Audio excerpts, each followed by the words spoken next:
guys, welcome back to another episode of YouTube and Chills. Nama aku Yufi dan hari ini aku mau membahas tentang misteri hilangnya anak berusia 12 tahun, Johnny Gosch. Buat kamu yang pertama kali datang di channel ini maupun sudah subscribe lama, thank you banyak. Di channel ini aku upload video misteri setiap minggunya, dan di channel Yuvi Panti aku upload video gossip celebrity dan juga gossip YouTuber. Jadi kalau misalnya kamu suka dengan topik tersebut, make sure untuk subscribe dan juga turn notification on. Anyway guys, let's get to the story. Johnny Gosch lahir dengan nama John David Gosch pada tanggal 12 November 1969 di Iowa, Amerika. Ibunya bernama Noreen, sedangkan ayahnya bernama John. Nah, si John David Gosch ini kita bakal panggil dia Johnny ya, supaya lebih gampang, dan memang itu adalah nama panggilannya. Oke, pada tanggal 3 September 1982, ketika Johnny berusia 12 tahun, dia beserta juga dengan orang tuanya pergi untuk nonton pertandingan sepak bola Amerika. Di mana di tengah pertandingan, Johnny minta uang kepada ayahnya, ingin beli popcorn di bawah. Nah, ayahnya pun kasih dia beberapa dolar. Dia pergi ke stand popcorn untuk beli, tapi tampaknya beberapa menit sudah berlalu, Johnny tidak kunjung kembali. Ini membuat ayahnya khawatir, dan ayahnya pun turun untuk mencari si Johnny. Di mana ketika dia melihat Johnny itu lagi ngobrol dengan seorang polisi, dan tampaknya mereka ngobrol lama gitu loh, seakan-akan mereka adalah teman. Ini pun membuat si John merasa kalau oke, aneh banget gitu kan. Nah, dia pun langsung menarik Johnny dan membawa Johnny kembali ke area di mana penonton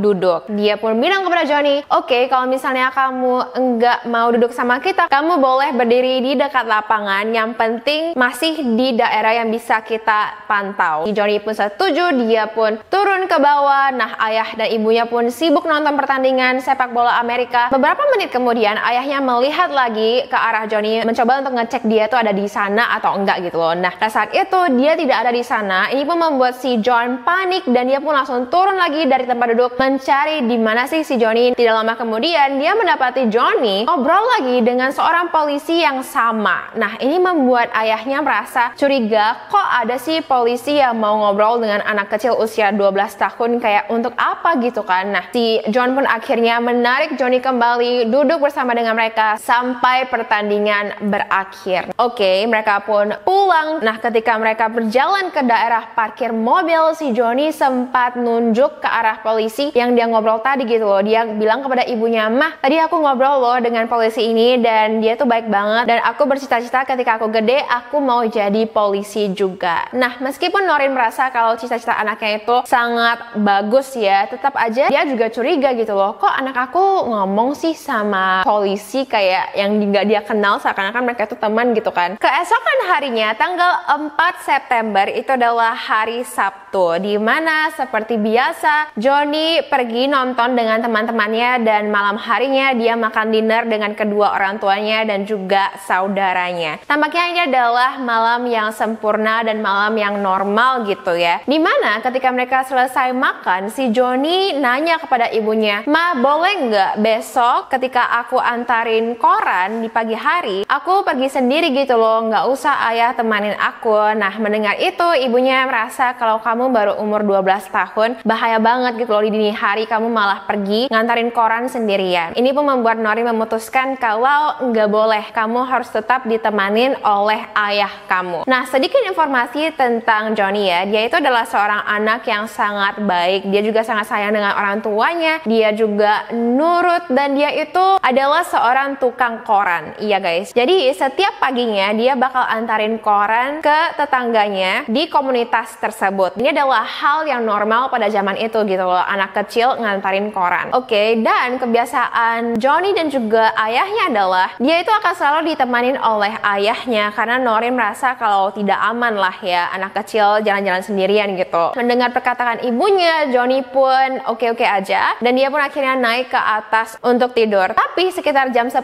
malam ketika Noreen dan juga John sedang duduk nonton TV di lantai 1, tiba-tiba si Johnny turun ke bawah dan dia langsung meluk ibunya, dan dia bilang, "Aku cinta kamu dan kamu adalah ibu yang terbaik. Ini pun membuat Norin merasa sedikit kayak oke, angin-angin banget gitu kan ya. Tapi anyway, itulah yang terjadi. Keesokan harinya, pada tanggal 5 September, seperti biasa, Norin bangun jam 7 pagi, dia lalu mulai buat breakfast, memulai harinya gitu. Nah, tapi satu hal yang aneh pada tanggal 5 September itu adalah dia mendapatkan banyak sekali telepon dari tetangganya yang bilang kalau, kok koran hari ini tidak ada sih? Anak kamu nggak kirimin koran ya hari ini? Ini pun membuat Norin merasa kalau aneh banget ya, kok anak aku ketiduran sih? Nah, akhirnya naik lagi ke lantai 2 untuk ngecek kamar Johnny. Dia ingin membangunkan si Johnny. Nah, tapi ketika dia buka kamar Johnny nggak ada dong. Seakan-akan Johnny itu udah bangun gitu loh, kayak udah pergi. Si Norin mulai panik, dia lalu membangunkan suaminya si John, dan dia tanya kepada John, kok hari ini si Johnny nggak bangunin kamu sih? Si Johnny yang bilang kayak, aku nggak tahu, karena memang biasanya kan dia selalu bangunin aku gitu. Tapi anyway, si Norin lalu pergi keluar rumah mencari kereta yang biasa digunakan untuk menaruh korannya. Dimana Norin terkejut karena kereta itu sudah hilang dan juga anjing rumah mereka sudah hilang. Jadi kebiasaan Johnny adalah dia akan mengikat anjingnya ke kereta, jadi supaya anjingnya itu bisa temanin dia dan juga ayahnya untuk mengantar koran gitu. Nah, anjingnya sudah hilang, keretanya sudah nggak ada. Ini menandakan kalau benar saja pagi itu Johnny pergi mengantar koran dengan anjingnya tanpa ayahnya si John. Nah, si John pun yang mulai panik, dia lalu bilang kepada Norin, tenang aja, aku bakal cari dia, dan mungkin dia itu telat gitu, mungkin dia ketemu dengan temannya dan ngobrol terlalu lama. Kamu lanjutin aja bikin breakfast, sebentar lagi aku dan Johnny bakal pulang kok. Nah, naluri ibu ya, dia merasa kalau ini nggak beres, aku takut banget. Dia pun stay di rumah. John pun mencari Johnny selama beberapa menit di dekat rumah mereka gitu ya. Sementara menunggu, si Norin mulai telepon anak laki-laki lain yang juga adalah pengantar koran di dekat rumah mereka, dimana mereka mulai bilang kalau iya, tadi pagi kita lihat kok si Johnny dengan anjingnya, dengan keretanya pada jam 5:45 pagi. Itu adalah jam dimana biasa Johnny mulai mengantar koran. Nah, ketika Norin selesai menelepon satu anak, suaminya lalu kembali dan suaminya kelihatan sangat gelisah ya. Suaminya bilang kalau aku temuin kereta dan juga anjing kita di pinggir jalan dekat rumah, tapi Johnny udah nggak ada. Coba kita sekarang telepon polisi karena pasti dia itu diculik atau dia itu hilang gitu loh. Beneran aku nggak bisa ketemu dia. Nah, si Norin langsung telepon polisi dan sambil nunggu dia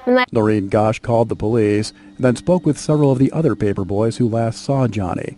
They told her about the car. telepon laki-laki pengantar koran lainnya, dan dia juga menanyakan tetangganya, apakah kalian melihat Johnny pagi itu. Salah satu tetangga mereka, seorang laki-laki tua yang bernama John Rossi, iya guys, namanya juga John, jadi kita bakal panggil dia Rossi ya. Dia bilang kalau iya, tadi pagi itu aku ada melihat Johnny sedang berjalan di pinggir jalan gitu, mencoba untuk mengantar koran ya, dan tiba-tiba ada sebuah mobil yang warnanya itu silver hitam, kayak dua warna gitu, berhenti di pinggir Johnny. Jadi pertamanya mobil itu ngebut dulu kayak maju gitu. Tapi begitu melihat Johnny sedang berjalan, mobil itu langsung mundur dan kayak tanya jalan gitu ke Johnny. Padahal aku ada di luar. Kenapa mereka itu nggak tanya aku gitu kan? Kan aku orang tua gitu, aku lebih dewasa. Tapi mereka tanya si Johnny. Dimana tampaknya Johnny pertama-tama nggak mau ngomong ya dengan orang yang ada di mobil itu, seorang laki-laki tua. Tapi tampaknya laki-laki dalam mobil tersebut mencoba untuk mengobrol dengan Johnny. Dimana akhirnya Johnny yang ngobrol dengan mereka sebentar, lalu meneriaki saya. Si Rossi bilang gitu kan, dia bilang tolong dong Pak datang sini bantuin dia arahin jalan gitu loh, karena aku nggak tahu juga. Nah, ketika Rossi hendak berjalan ke arah mobil tersebut di mana Johnny juga sedang berdiri, mobil itu langsung U-turn, langsung kayak jalan maju cepat banget, U-turn langsung kayak pergi gitu dong. Dimana ketika Rossi berjalan ke arah Johnny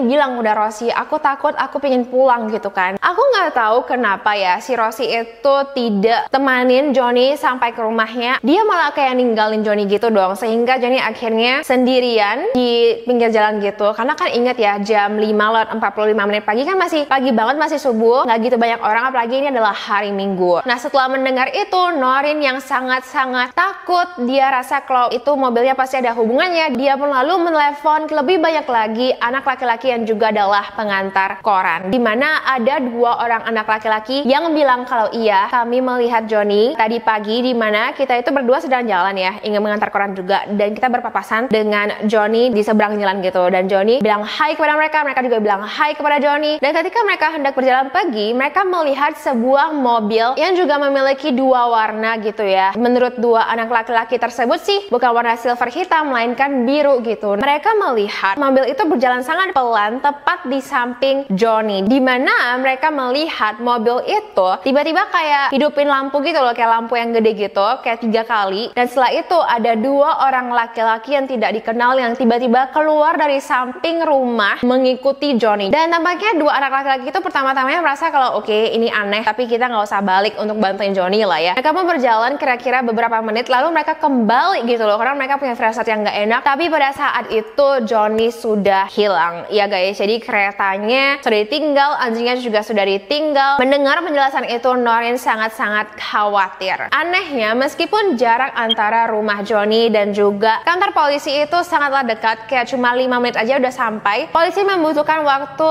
selama 45 menit untuk sampai ke rumah Johnny. Dimana setelah polisi menemui Noreen bilang kalau anak saya hilang, anak saya diculik, tolong bantuin. Polisinya malah dengan santai bilang kalau mungkin nggak sih dia itu kabur dari rumah, kita nggak bisa laporin dia itu hilang secara ofisial kecuali dia sudah hilang selama 72 jam. Iya guys, kalau misalnya kalian nggak menemukan Johnny dalam kurun waktu 72 jam, baru kalian boleh laporin kalau dia itu hilang. Ini membuat Noreen merasa sangat sedih ya. Dia rasa kalau kok polisi ini nggak mau bantuin aku sih, padahal kan Johnny ini baru usia 12 tahun dong. Kalau memang benar dia kabur dari rumah, kita harus cari dia. Dia masih kecil, kita nggak tahu apa yang terjadi dengan dia. Lagi pula si Johnny ini nggak punya uang, dia nggak bawa uang ya. Dia mau lari sejauh apa juga nggak bisa gitu loh. Kenapa kalian nggak mau bantu? Mendengar itu, polisi tidak peduli. Polisi kembali kantor polisi dan Noreen asik sibuk mencari si Johnny. Beberapa tetangga juga membantu Noreen ya. Mereka juga yakin kalau pasti ada hal yang buruk yang terjadi kepada Johnny, karena even menurut si Rosie ya, laki-laki tua yang melihat Johnny pada pagi itu bilang kalau Johnny itu adalah anak yang baik-baik. Dia bukan tipe anak yang ingin ataupun berencana untuk lari dari rumah, dari gerak-geriknya gitu. Nah, akhirnya 9 jam setelah Johnny menghilang, polisi kembali ke rumah Johnny menemui Noreen, di mana mereka lalu minta foto Johnny. Mereka ingin mengidentifikasi Johnny gitu loh ya. Selain itu, Noreen lalu bilang kepada polisi kalau ada banyak sekali saksi mata yang bilang kalau Johnny itu tidak seperti anak yang ingin kabur pagi ini. Kenapa kalian nggak mau tanya mereka gitu loh. Nah, polisi pun bertanya kepada saksi mata dan juga tetangga-tetangga yang mengenal Johnny. Tapi satu hal aneh yang dibilang tetangga kepada Noreen adalah, kenapa ya meskipun kita sudah memberikan informasi tentang apa yang kita lihat pagi itu,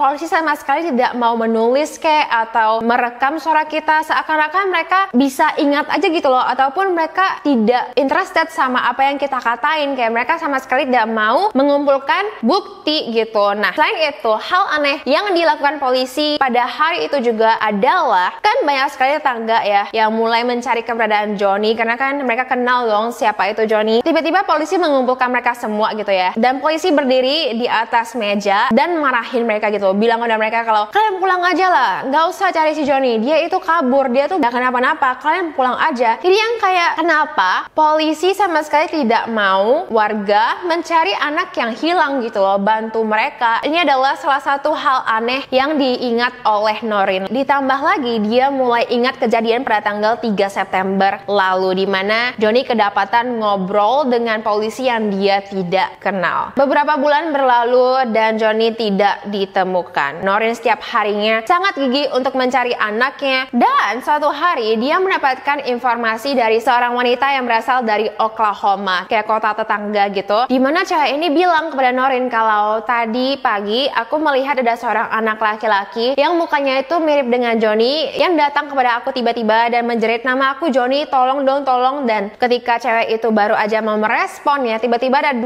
orang laki-laki yang langsung mengambil anak kecil tersebut dan pergi. Kita nggak bisa buktiin apakah laki-laki tersebut memang beneran Johnny atau enggak. Menurut Noreen sih dia percaya kalau itu adalah Johnny. 2 tahun setelah Johnny hilang, di kota yang sama ada seorang anak laki-laki yang berumur 13 tahun yang bernama Eugene menghilang dengan cara yang sangat mirip dengan Johnny, dimana dia juga adalah seorang pengantar koran di pagi hari, dan ketika dia mengantar koran tampaknya dia menghilang. Iya guys, nah ketika Noreen mengetahui mengetahui ini, Noreen merasa kalau penculik Eugene ditemukan, mungkin saja penculik Johnny juga bisa ditemukan karena bisa saja mereka adalah orang yang sama. Tapi sayangnya, sama seperti dengan Johnny, Eugene tidak pernah ditemukan. Police believe the only real break in the case will come when Johnny's remains are found. They doubt he's still alive. Oke, sekarang kita akan membahas dua teori yang bisa menjelaskan keberadaan Johnny Gosch. Pada tahun 1989, seorang napi yang bernama Paul Benoshi meminta untuk berbicara kepada pengacaranya. Jadi Paul ini dia dimasukkan ke dalam penjara selama beberapa tahun karena dia kedapatan melakukan hubungan nakal dengan seorang anak kecil laki-laki. Pada saat itu Paul baru berusia 21 tahun. Nah, Paul ini bilang kepada pengacaranya kalau saya tahu siapa yang menculik Johnny Gosch. Saya tahu apa yang terjadi kepada dia karena saya membantu menculik Johnny. I was just supposed to hold this person down in the back of the car and put this stuff over his face.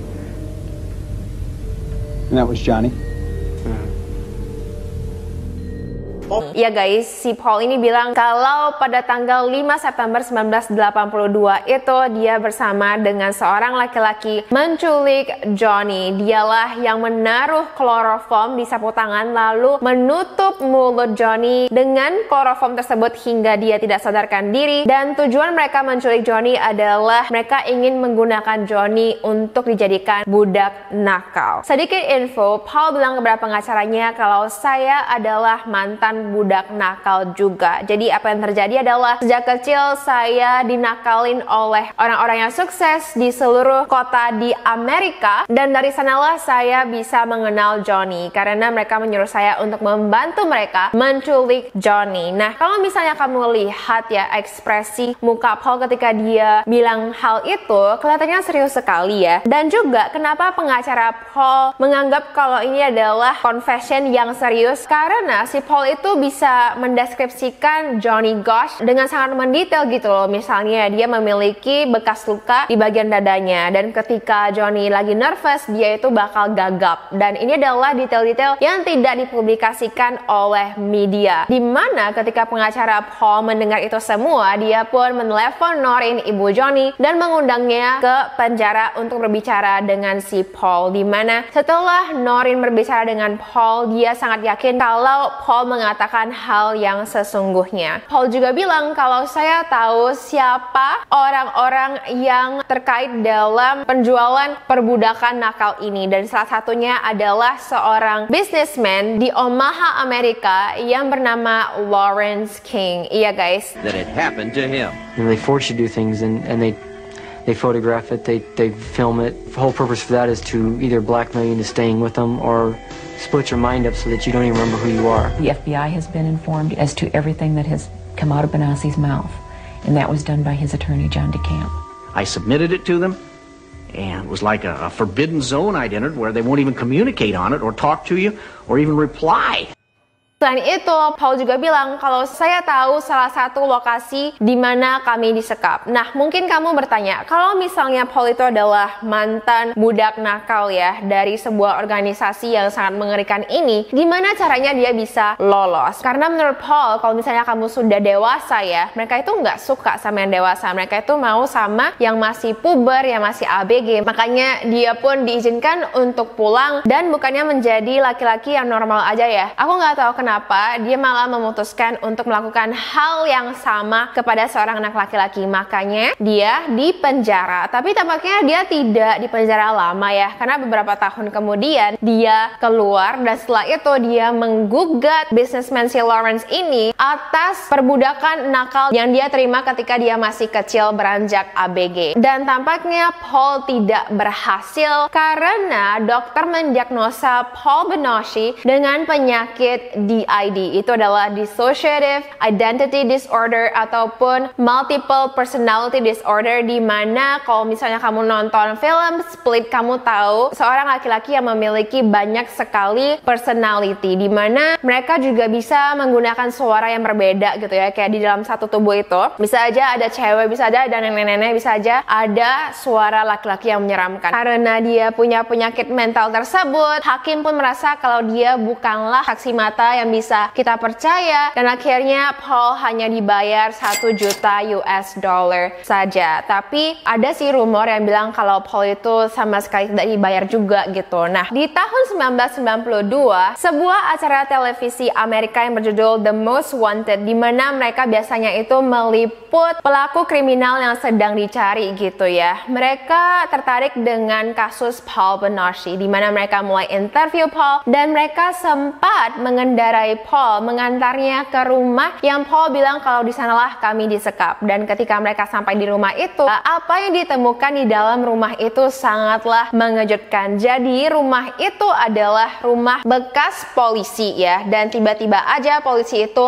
menghilang ya guys. Jadi ketika Paul membawa kru TV masuk ke dalam basement, di mana Paul bilang kalau di sanalah kita disekap, ada banyak sekali inisial nama yang diukir di pilar kayu basement tersebut. Iya guys, apa yang dibilang Paul adalah dia bilang kalau ini diukir oleh anak laki-laki yang disekap di sini. Aku merinding guys, kayak aneh banget gitu loh. Gimana caranya polisi menghilang terus kayak ada ukiran nama-nama anak-anak laki yang diculik. Kalau misalnya ini hanya acting saja, Paul niat banget gitu kayak beneran pilih satu rumah yang dari luar itu kelihatannya masih dihuni gitu ya, dan di hutan belantara, maksudnya kayak nggak ada rumah di sampingnya sama sekali, beneran kayak ada di gurun pasir gitu. Gimana caranya Paul bisa membuat semua skenario ini? Jadi ini punlah yang membuat banyak sekali orang yang percaya dengan pernyataan Paul. Dan ada satu lagi teori yang tampaknya mendukung pernyataan Paul ini. Jadi kita kembali ke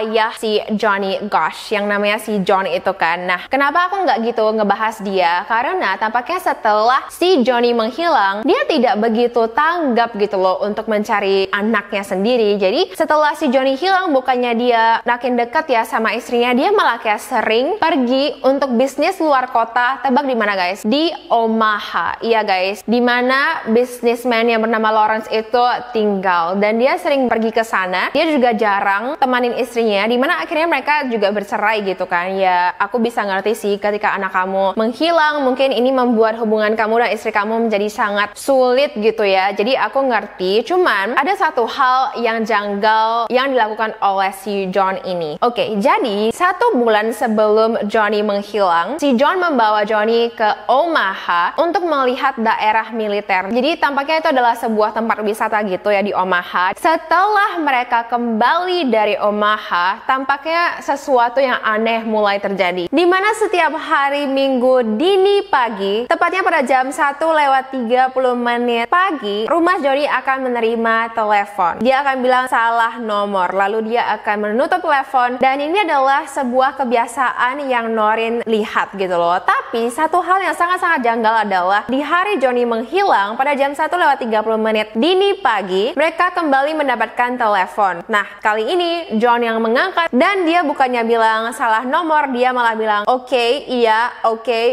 seakan-akan dia berkomunikasi dengan penelepon tersebut, lalu dia tutup. Dan inilah yang membuat Noreen merasa kalau jangan-jangan suami saya ada hubungannya gitu kan, karena kan aneh sekali. Dan hal yang paling aneh lagi adalah setelah Johnny menghilang, telepon tersebut berhenti. Oke, setelah hampir 30 tahun Johnny menghilang, apa sih kabarnya? Apakah dia masih hidup? Menurut Noreen, dia masih hidup. Kenapa? Karena pada bulan Maret 1997, tepatnya pada jam 2:30 dini pagi, ketika Noreen sendirian di rumahnya, pintu rumahnya diketuk. Ketika dia melihat siapa yang mengetuk pintunya, ya pastinya takut dong ya, kayak tengah malam gitu. Dia langsung melihat ada 2 orang laki-laki, dan salah satunya sangat mirip dengan Johnny. Dia dengan instan langsung yakin kalau itu adalah anak saya, dan dia pun langsung membuka pintu, di mana dia bilang kalau saya berkomunikasi dengan anak saya selama 1,5 jam, di mana dia menunjukkan bekas lukanya di dadanya, menunjukkan kalau dia itu adalah beneran Johnny, memberikan detail yang tidak diberitahukan media, dan dia bilang seperti ini, "Mah, aku nggak bisa tinggal sama kamu dan aku nggak bisa lama-lama. Kenapa? Karena aku adalah seorang mantan budak nakal. Mereka menculik aku dan saya selalu berpindah-pindah kota untuk dipakai sama orang-orang tajir dan aku berhasil kabur. Cuman kalau misalnya mereka tahu di mana aku berada, contohnya aku sedang ada di rumah kamu, aku akan dilenyapkan. Jadi aku nggak bisa stay lama-lama, tapi aku mau kamu tahu kalau aku masih hidup dan aku sayang kamu, aku baik-baik saja gitu loh. Nah, satu hal yang Noreen bilang ketika dia diinterview tentang peristiwa ini adalah anaknya itu bersamaan dengan seorang laki-laki yang lebih tua, dimana ketika Noreen bertanya sesuatu hal gitu ya, kadang-kadang si Johnny ini akan lihat ke arah laki-laki tua itu seakan-akan menunggu, boleh nggak sih aku jawab pertanyaan ini gitu. Laki-laki tua itu bakal mengangguk atau nggak bakal kayak gini-gini, dimana Johnny akan mendengarkan laki-laki tua tersebut. Iya guys, jadi boleh percaya atau enggak, tapi yang jelas setiap harinya Noreen masih yakin kalau anaknya itu masih hidup dan dia percaya 100% kalau orang yang mendatanginya pada tahun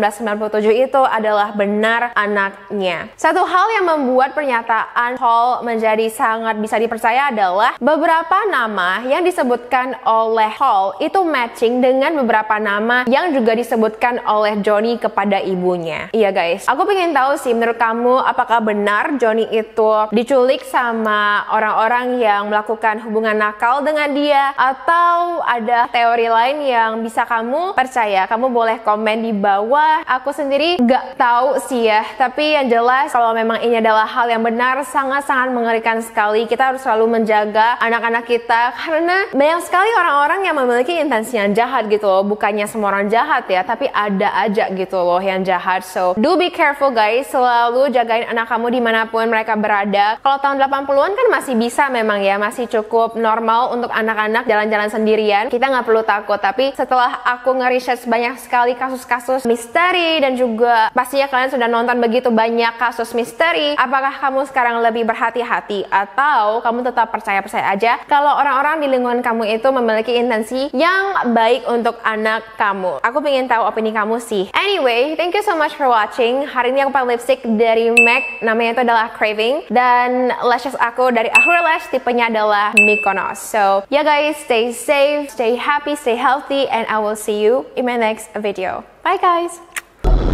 Anywhere, whenever, we're still together.